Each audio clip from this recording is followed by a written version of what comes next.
नमस्कार दोस्तों, मेरा नाम है विमल सिंह। बालाजी स्टडी अड्डा में आपका स्वागत है।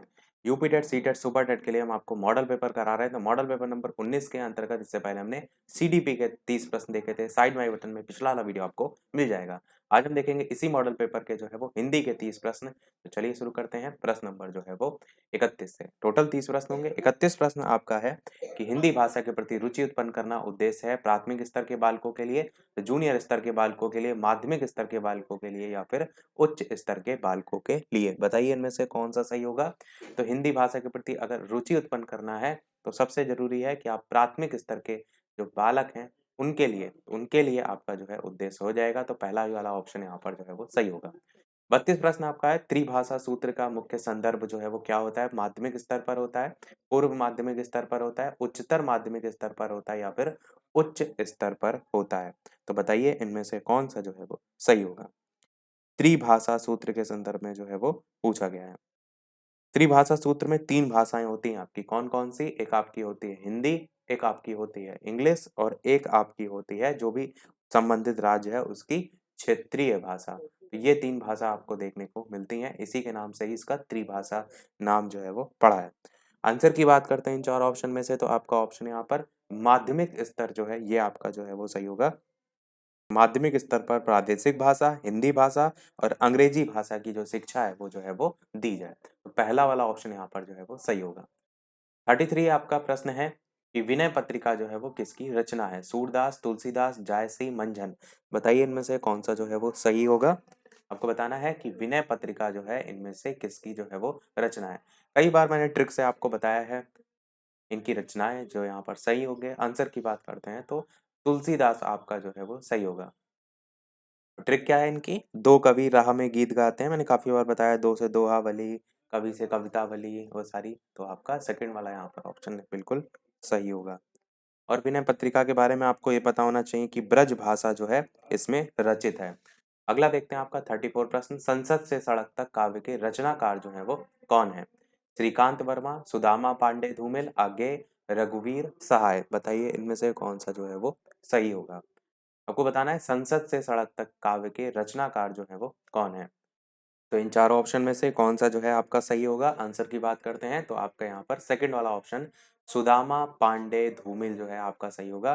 संसद से सड़क तक जो काव्य है उसके रचनाकार हैं सुदामा पांडे धूमिल। अगला है उज्ज्वल का सही संधि विच्छेद क्या होगा। उद प्लस जल, उद प्लस इसमें आपका हलंत भी लगा हुआ है और यहाँ जल है, यहाँ ज्वल है। इसी प्रकार से 4 ऑप्शन दे रखे हैं। बताइए इनमें से कौन सा जो है वो सही होगा। उज्ज्वल के संदर्भ में पूछा गया है, आपको बताना है कि कौन सा सही संधि विच्छेद होगा। आंसर की बात करते हैं तो उत प्लस ज्वल आपका यहाँ पर चौथा वाला ऑप्शन बिल्कुल जो है वो सही होगा।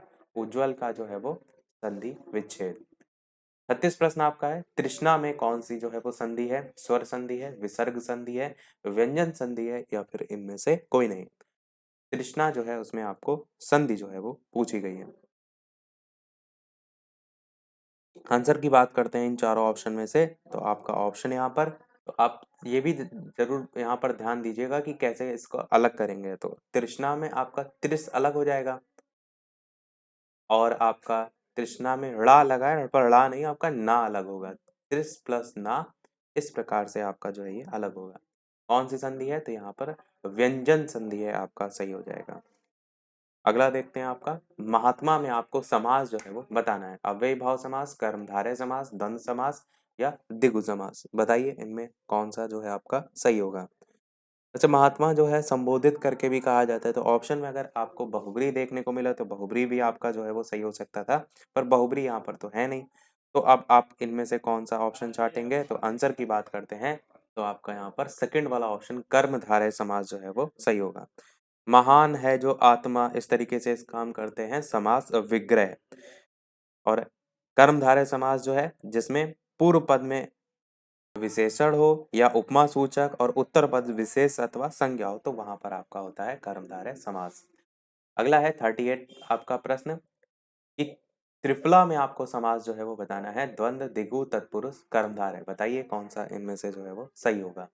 त्रिफला में जो है आपको बताना है कि कौन सा जो है यहाँ पर समास होगा। तो जब भी संख्यावाची कोई शब्द हो, जैसे यहाँ पर त्रि वर्ड आ रहा है, तो उससे आप आसानी से पहचान सकते हैं कि ये आपका द्विगु समास है। तो दिगु में भी देखिए द्वि वर्ण आ रहा है जो कि संख्या को दर्शाता है, तो संख्यावाची शब्द यानी संज्ञा, यहाँ पर समास जो है वो दिगु समास हो जाएगा। अगला है भूखा प्यासा में समास बताइए। द्वंद्व, दिगु, तत्पुरुष, अव्ययी भाव। यहाँ पर आप देख रहे हैं ये हाइफन लगा है, इससे आप पहचान सकते हैं, तो बताइए इनमें से कौन सा जो है वो समास होगा। भूखा प्यासा में कौन सा समास होगा? तो जब समास विग्रह आप करें और वहां पर इसकी जगह क्या आ जाए, और आ जाए, तो भूखा और प्यासा इस तरीके से हो जाए तो आपका समास होता है द्वंद्व समास, तो पहला वाला ऑप्शन यहाँ पर सही होगा। अगला देखते हैं 40। निर्झर, सोता, झर, ये निम्नलिखित में से किसके जो है वो पर्यायवाची हैं? नदी, समुद्र, झरना, तालाब। निर्झर, सोता, झर किसके पर्यायवाची हैं, ये आपसे यहाँ पर पूछा गया है। आंसर की बात करते हैं तो निर्झर, झर ये सभी जो है वो झरना के पर्यायवाची होते हैं। सोता हो सकता है आपने ना सुना हो, तो इसको भी याद रखिएगा, थर्ड वाला आपका ऑप्शन यहाँ पर सही होगा। और प्रताप भी आपका झरना का पर्यायवाची होता है, तो वो भी अगर आपको ऑप्शन में देखने को मिले तो ध्यान रखिएगा। उत्स भी आपका होता है इसी का ही, किसका? झरना का जो है वो पर्यायवाची। और आपका एक स्रोत भी होता है। बाकी जो लिखे हैं इनको भी याद रखिएगा। अगला देखते हैं वितथ्य, अतथ्य, मिथ्या, ये सभी किसके जो है वो पर्यायवाची हैं? झूठ के हैं, पाखंड के हैं, द्रुपता के हैं, या संयोग के हैं? कौन सा इनमें से सही होगा? वि तथ्य, अतथ्य, मिथ्या। मिथ्या तो आप जानते हैं झूठ को कहते हैं, तो आप आसानी से पर्यायवाची झूठ का पहचान सकते हैं, पहला ही ऑप्शन यहाँ पर सही होगा। बाकी वितथ्य भी होता है, अतथ्य भी होता है, इनको भी दोनों को याद रखिएगा। 42 प्रश्न है आपका, आरोही का विलोम क्या होगा? अवरोही होगा, क्रमागत होगा, विगत होगा, लगातार होगा। बताइए आरोही का विलोम शब्द जो है वो क्या होता है? आरोही अवरोही जानते हैं ना, एक छोटे से बड़ा होता है, एक बड़े से छोटा, तो जस्ट यही विलोम होता है। आरोही का विलोम क्या होता है? अवरोही होता है। अवरोही जो है इसमें बड़े से जो है वो छोटे की तरफ बढ़ते हैं, और आरोही में जस्ट इसका अपोजिट हो जाता है। अगला देखते हैं 43। आसक्त जो है ये जो है वो किसका विलोम शब्द है? चार ऑप्शन है, आश्रित का है, घृणा का है, निंदा का है, विरक्त का है। बताइए इनमें से कौन सा जो है वो सही होगा।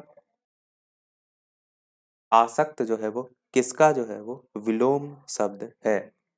आंसर की बात करते हैं तो आसक्त का विलोम क्या होता है? तो विरक्त होता है। फोर्थ वाला यहाँ पर सही होगा। आसक्त का एक्चुअल मीनिंग क्या होता है? तो इसका अर्थ होता है लगा हुआ, क्योंकि विरक्त क्या होता है? अलग होने के संदर्भ में होता है ना, तो उसी के संदर्भ में आप आसक्त का अर्थ निकाल सकते हैं, तो ये इसका विलोम हो जाएगा। 44 प्रश्न आपका है कि अंधकार का विलोम शब्द जो है वो कौन सा है?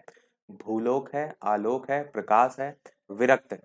बताइए इनमें से अंधकार का विलोम शब्द कौन सा होगा? आंसर की बात कर लेते हैं इन चारों ऑप्शन में से, तो आपका ऑप्शन है यहाँ पर अंधकार का विलोम प्रकाश होता है। आसानी से आप थर्ड वाले ऑप्शन के साथ जा सकते हैं।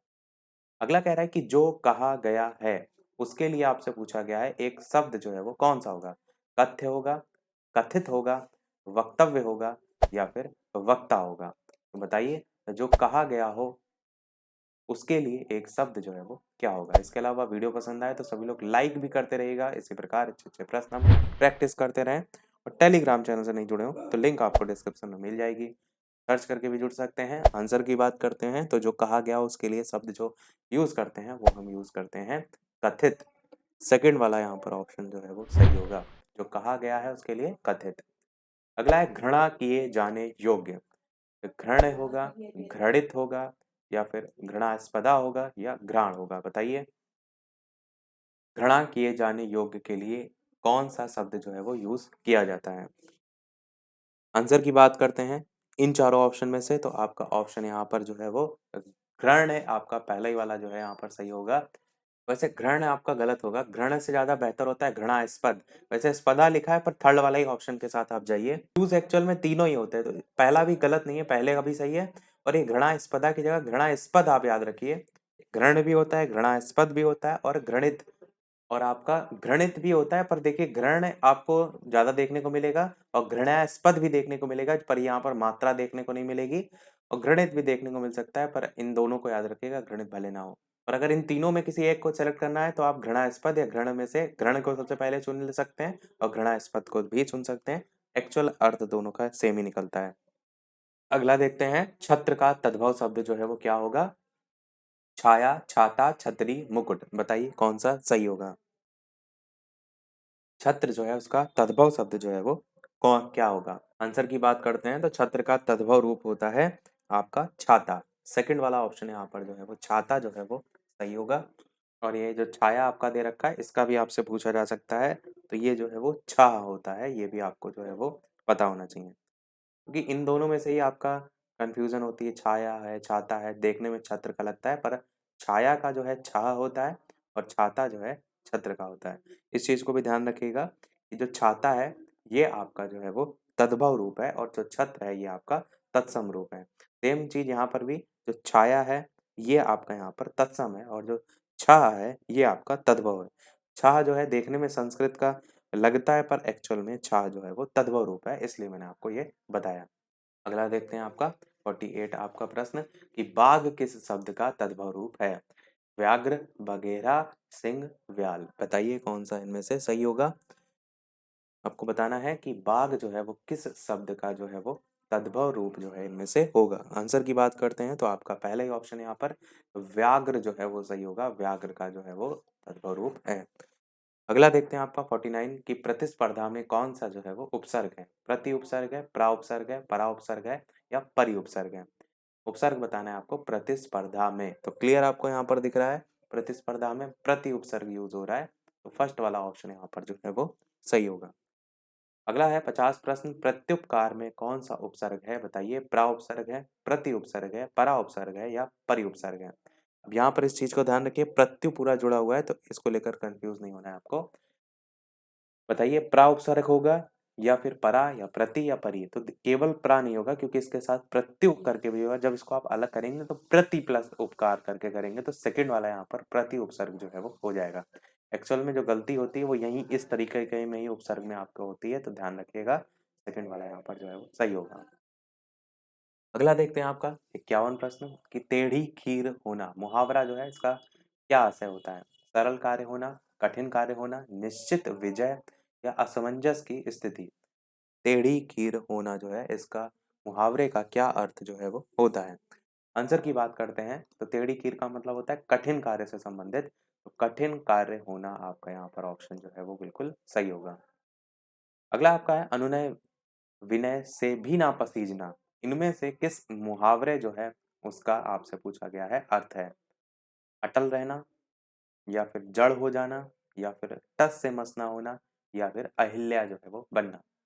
आपको बताना है कि अनुनय विनय जो है उससे भी ना पसीजना, इनमें से आपको बताना है किस मुहावरे जो है उसका जो है वो अर्थ है।